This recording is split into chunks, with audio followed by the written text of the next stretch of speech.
When evening came, Jesus said to his disciples, "Let's go over to the other side of the lake."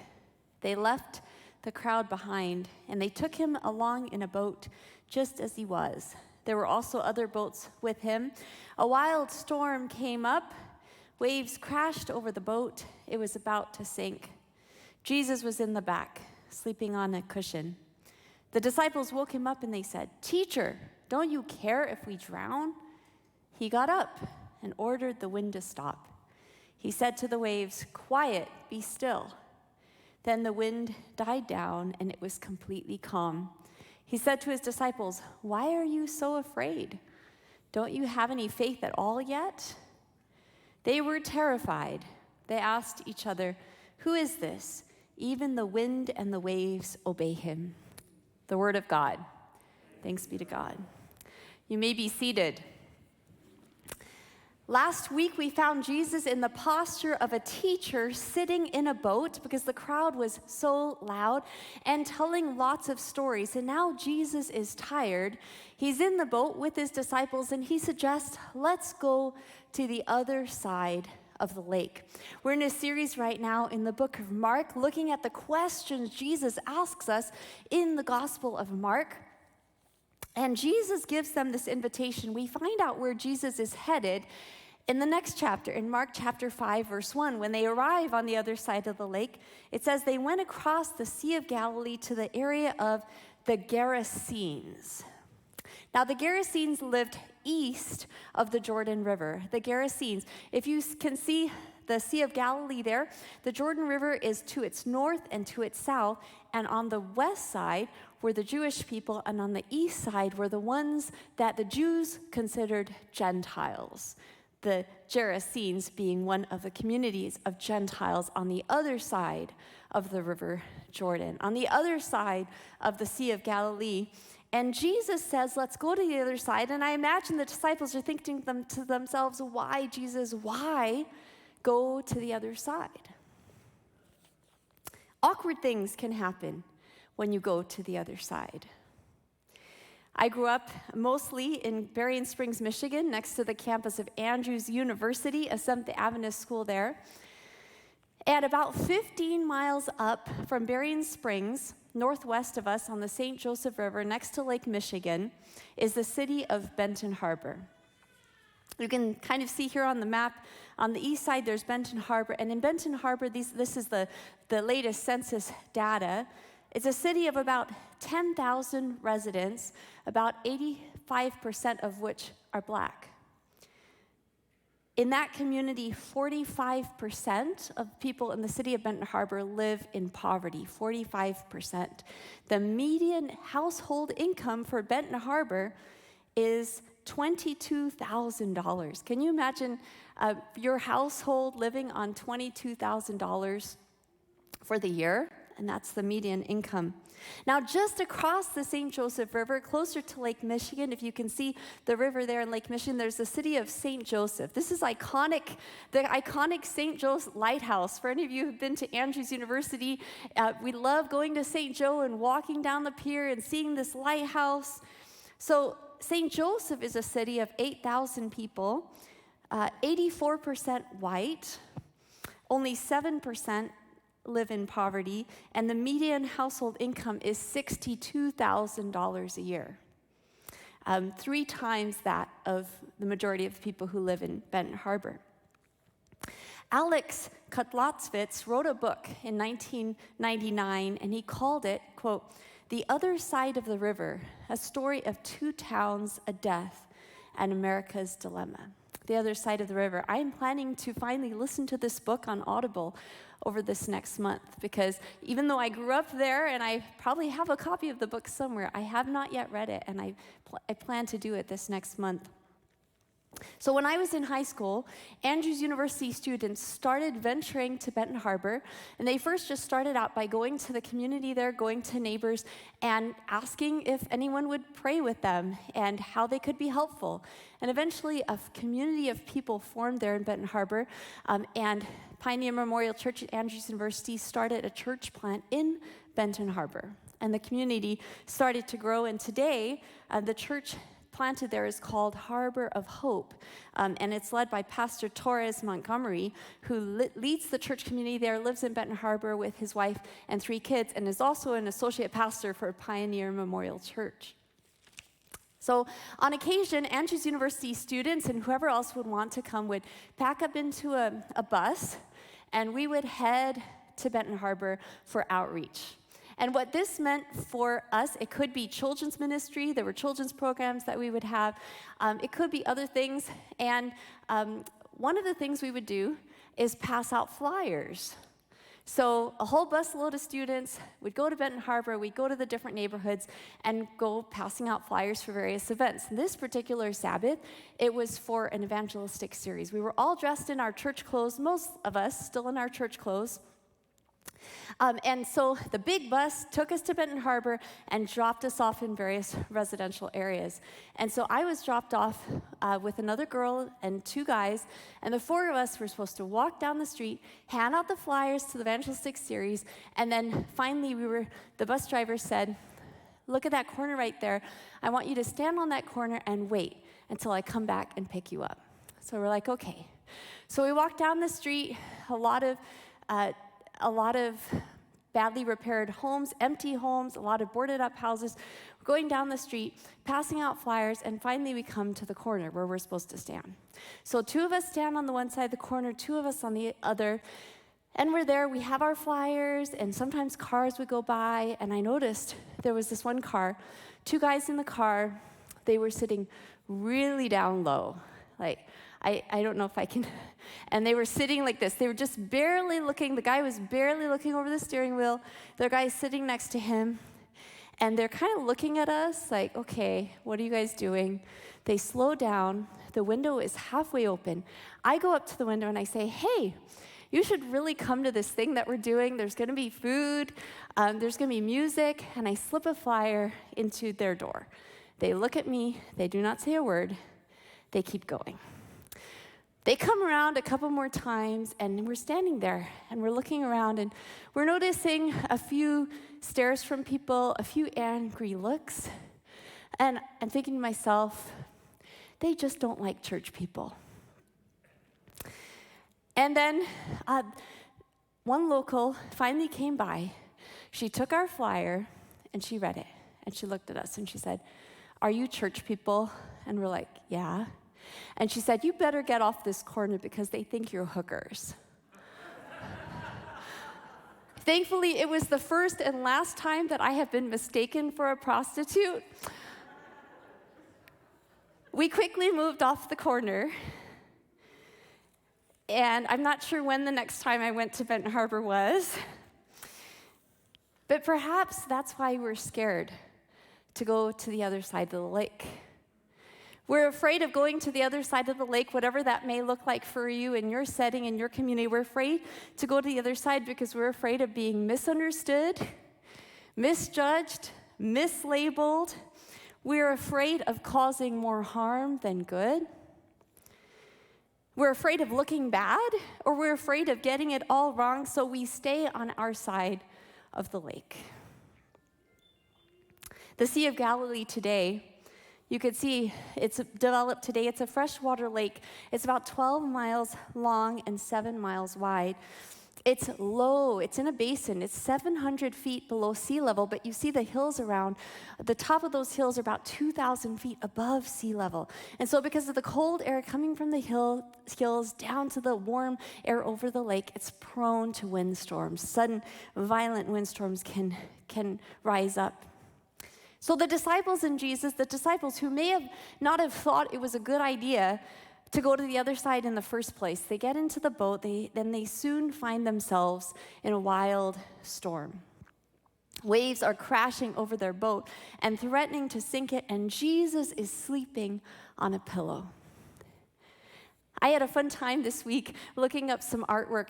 This story has been so used in creative settings for art, and this is one of them from a French artist, and Jesus is sleeping there in the boat. The disciples notice that Jesus is sleeping, and they are in distress. And when I think about people in distress on boats, I cannot help but think right now of the stories I have heard of people distressed on boats in a different sea.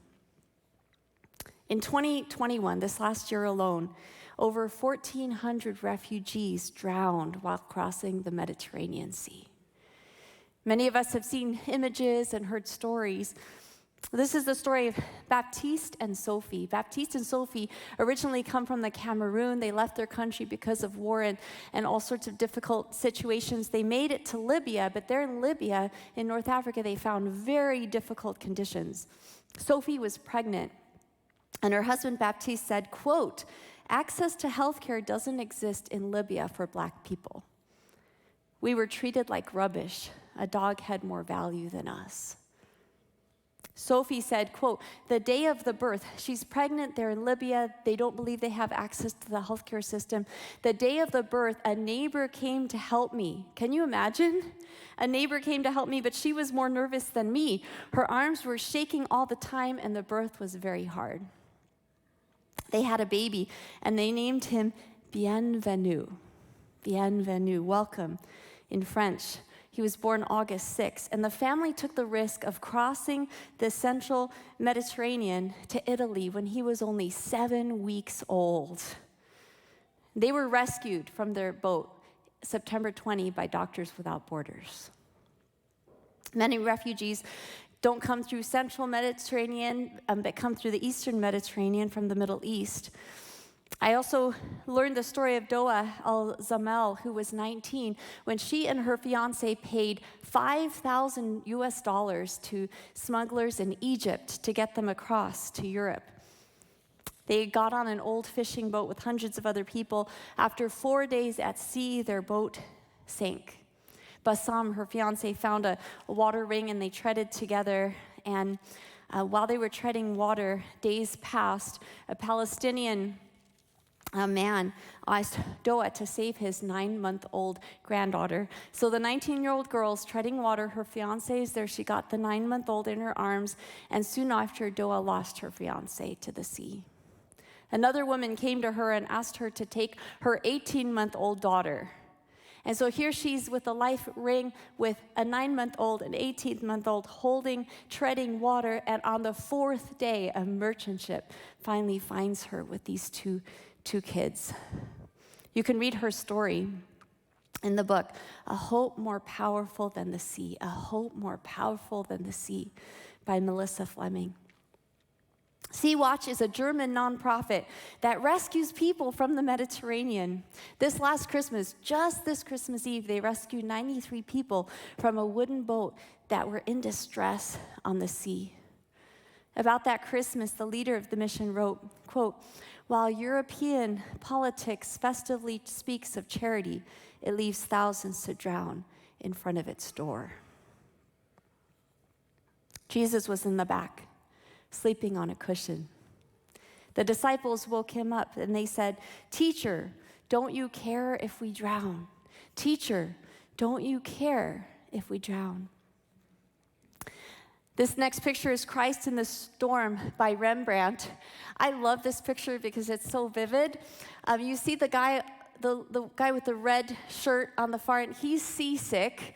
Not sure if you could see him all the way down at the end, but all of them are doing different things and they've just woken up Jesus. This painting is lost, by the way. It was stolen in 1990 from a Boston museum where someone just walked in dressed, 2 guys walked in dressed like the Boston police and said they needed to check something out, and they stole 13 or 14 paintings that are still missing today. This is one of them. The Christ in the Storm.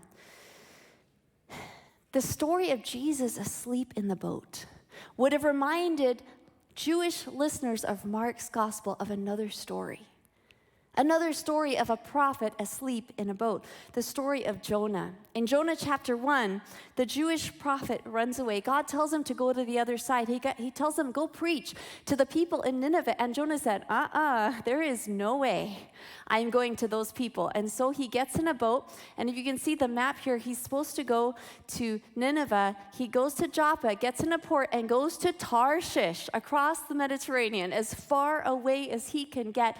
And it's when he's in that Mediterranean that a wild storm, the same words, a wild storm comes up. And all the sailors afraid, but Jonah is sleeping below the deck. And the same moment that happened with Jesus happens here in Jonah 1, verse 6. The captain went down to him and said, "How can you sleep? Get up and call out to your God for help. Maybe he'll pay attention to what's happening to us, and then we won't die." In other words, prophet, man of God, don't you care that we're drowning? Jonah 1 verse 10 says they found that he was running away from the Lord. So that's because he told them, finally, he told them. Then they became terrified, so they asked him, "How could you do a thing like that?" They're terrified. It literally says they feared a great fear in the Septuagint, which is the Greek version of the Old Testament. This is the same unusual wording as in Mark 4:41 when Jesus finally calms the storm and the disciples, quote, "feared a great fear." Jonah finally recommends that they throw him overboard. And when they do, the sea becomes calm and they worship Yahweh. Following Jesus, friends, does not mean that you will avoid storms. Following Jesus does not mean that you will avoid storms. But guess what? Running the opposite direction does not protect you from storms either. Storms are the reality of life. Storms are the reality, but God can overcome the storm. Whether we're in the boat with Jesus or we say, "Look, I'm going the wrong direction, throw me overboard." God can use the storm to show us that God cares for us. The disciples asked Jesus, "Don't you care if we drown?" But Jesus' sleep is not one of carelessness like Jonah's. Psalms 4 verse 8 says, "In peace I will lie down and sleep. Lord, you alone keep me safe." I need to learn how to sleep like Jesus. Too often, I cannot shut my mind off. Have you ever experienced this? You go to bed and there's that test that you're studying for. You cannot get it out of your mind. Or that there's that email that someone sent you, God bless them, and you haven't responded and you're not sure what that's going to look like. So it's playing in your mind. Or there's that conversation, or there's that sermon that you have to preach at 11:15. Sleep is a gift. I want to learn how to sleep like Jesus. He was able to sleep in the middle of the storm. Jesus embraced the gift. But it's easy for us to interpret other people's sleep as a lack of care, isn't it? It's easy for us to interpret a lack of apparent activity on God's part as a lack of care for us. God, don't you care that my finances are a wreck? God, don't you care that my loved one is sick? God, don't you care that I'm drowning over here? God? Jonah is escaping from the needs of the people in Nineveh, and he is asleep to the cries of his fellow sailors, but not Jesus. Jesus is asleep in the trusting that God has him and God has them. Jonah's story and the parallel here makes me wonder if sometimes God would like to ask us the same question the disciples asked Jesus. Don't you care that people are drowning? Do you have that care? On December 10, 2021, Adventist healthcare leaders unveiled a commissioned portrait of Lucy Byard. I had not heard her story until this year. Lucille Spence was born 1877 in Virginia, known by Lucy. Her parents were formerly enslaved people. Lucy got married, she turned 22, she went to New York City, and there at the age of 25, she became one of the first Black members of the Seventh-day Adventist Church in New York City. There in New York, she got very involved with the church. She played the organ, she taught piano lessons, she ran the church choir at the First Jamaica Church in Jamaica, Long Island. She was a baker. She was known for her freshly baked rolls, her pies, her cakes, her nut loaves, and gluten for potluck. I'm looking forward to potluck again one of these days. She also entertained many Adventist leaders in her homes in Queens and Long Island. But in the summer of 1943, in her mid-60s, Lucy developed liver cancer. When her husband, quote, was suddenly deeply impressed to send her to Washington Sanitarium in Tacoma Park, Maryland. Washington Sanitarium was a Seventh-day Adventist hospital. He asked a well-known, respected Black pastor to write to the Washington Sanitarium to arrange for her to be admitted, and the hospital agreed. All the finances were worked out. Her church was going to pay the medical bills. Isn't that amazing? A church paying medical bills? They were going to do it. But when they arrived early by train, the attendant said, quote, I regretted to say this, but it is against the law of the state of Maryland to admit colored people into the sanitarium. Before 1943, Black people had been admitted to the Washington Sanitarium, and the Black pastor who wrote the letter knew that this was the case. They were treated in the basement by off-duty hospital staff. But by 1943, even this subpar policy was no longer done. It had been reversed. And so she arrived and was not admitted, but was referred over to Freedman's Hospital, which is now Howard University Hospital, where James, her husband, was assured she would be accepted. She died at that hospital 38 days later. Hundreds of people attended her funeral, and get this, 13 pastors participated in her funeral. She was well known and well loved, and I was struck by James, her husband's words, quote, my wife had been looking forward with much anticipation to going to this particular sanitarium because she felt that she would be among her own people. There would be an understanding among them that she could not expect in an outside hospital. And yet, she was not admitted because of the color of her skin. And what was behind that? What was behind that decision? The director of the sanitarium wrote a letter to the GC treasurer to try to explain what had happened when it all came to light. And he said, quote, were colored patients seen in our buildings, there will immediately rise numerous complicating questions, and certain groups of our patients, such as those coming from Virginia and the Carolinas, would be expected to take a degree of offense at their presence. The medical director cared more about social conventions and the prejudices of other patients than he did for Lucy Byard. And so, she was not admitted. And for Black Seventh-day Adventists, at this time, there were about 16,000 in the country. At that time, Lucy's rejection at the hospital was the last straw.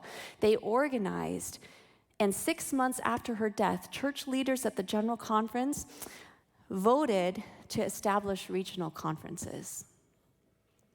These would be organizations equal and parallel to original church conferences, but led by Black administrators to care for work among the Black community in the United States, in their area.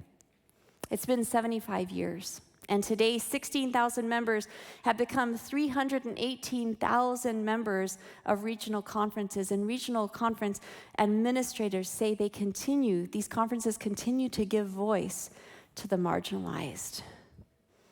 It was a storm, a major storm, and somehow in the midst of the storm of prejudice, somehow in the midst of the storm of a group of disciples not caring enough for their fellow disciples in the midst of the storm, somehow God was able to say, peace be still. God was able to bring good despite the storm, in the midst of the storm.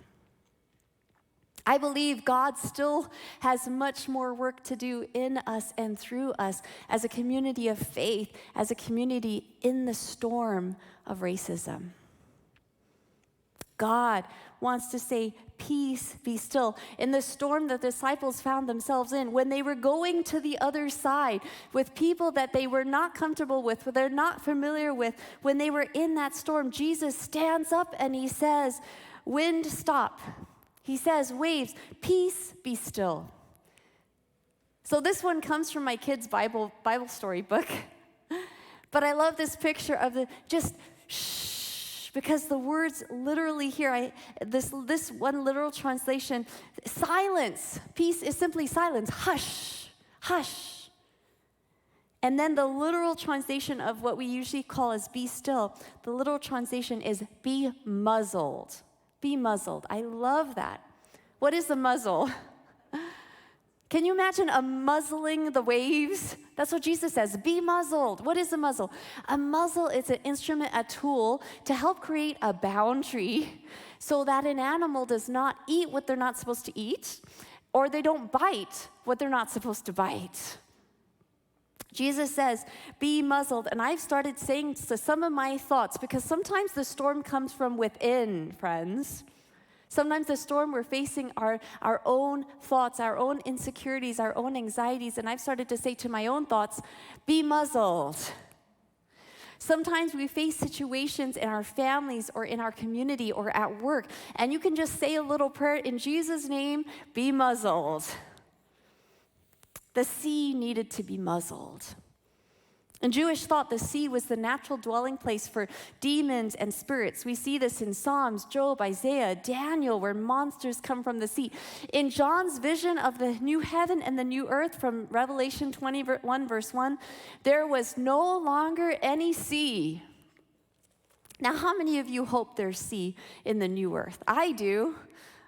This verse always disturbed me, but guess what? For someone in exile from the Roman Empire, separated by everyone he loves by a sea, I'm glad that God showed him a vision of no more sea.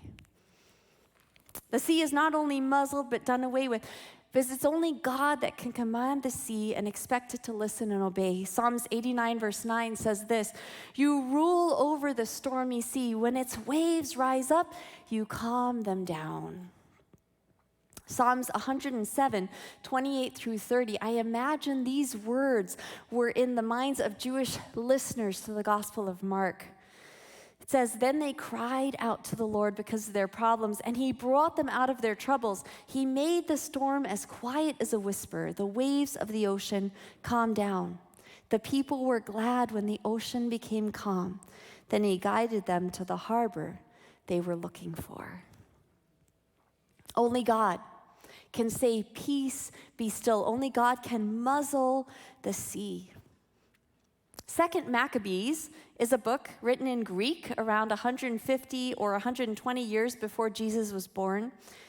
And in that book, the author is writing about the Syrian king Antiochus Epiphanes, who captured Jerusalem in 167 BC. And it says this, quote, his arrogant pride made him think he had superhuman strength to make ocean waves obey him and to weigh high mountains on a pair of scales. But suddenly he fell flat on the ground and had to be carried off on a stretcher, a clear sign to everyone of God's power. Antiochus Epiphanes thought he could command the waves, yet the waves obeyed Jesus. The waves obey Jesus. Mark 4 and verse 40, Jesus said to his disciples, why are you so afraid? Don't you have any faith at all yet? I'm glad that Jesus asked the disciples these questions. I don't see them as accusatory. These questions of Jesus give me peace when I'm afraid. Why? Because Jesus doesn't kick the disciples out of the boat. He doesn't say, okay, guys, back to shore. I'm getting a new crew because you all... He doesn't kick them out. He wants them to think. He wants to think about their emotion. Why are you afraid? What is it that's making you afraid? The word afraid here literally means full of dread. Why are you so full of dread?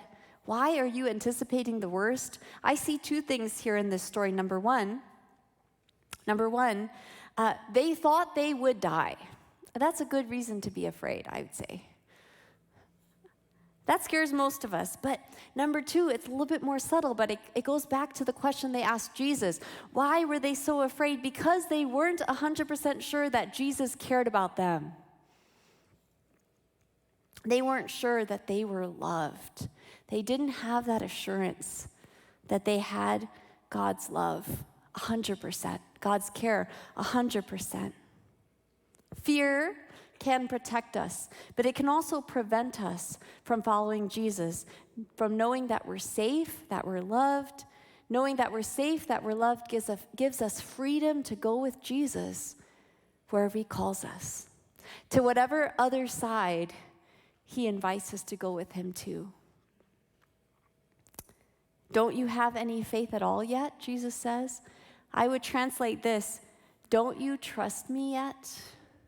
Don't you trust me yet? Mark 4, verse 41 says, they were terrified. They asked each other, who is this? Even the wind and the waves obey him.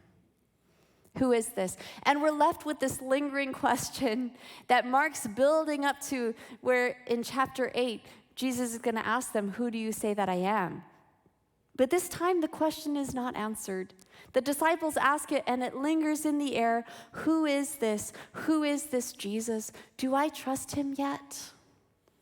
Who is this Jesus? Why am I so afraid? Do I trust him yet? Do I trust him enough to go with him to the other side? Do I trust him enough to venture into unfamiliar foreign territory? Do I trust him to get me through this storm? Do I trust him yet? I don't know what going over to the other side means for you. It might mean going over to the other side of a difficult, tense relationship. It could be going over to the other side in your marriage with a family member. It could mean going with Jesus to the other side in a difficult situation at work. It could mean trusting Jesus in the midst of a very challenging storm that you're going through right now. It may mean having a conversation with someone you fundamentally disagree with. Perhaps don't start talking about the issue. Just ask them how they are. What's worrying them this week? What do they care about? What are they passionate about? Don't expect smooth sailing. It may be rocky, it may be awkward, but you're safe when you're going with Jesus at Jesus' invitation. It may mean reading a book, watching a movie, listening to a podcast. February is Black History Month. And at the doors today, we have a resource for you, Social Justice and the Word of God. If you'd like an electronic copy, you can go to www.lasierra.church/anti-racism. I have to tell you, I was prepared to purchase these copies of the study guide from Advent Source. I wasn't sure if they'd get here on time. I called our own conference office, Black Ministries, and said, hey, do you have any copies of these we can purchase from you? And Black Ministries said, we will give them to La Sierra University Church. So thank you, Black Ministries, for helping provide these resources for us. I don't know what crossing to the other side means for you, but I invite you to pray and ask God, where are you inviting me to follow you? Where are you inviting me to go to the other side?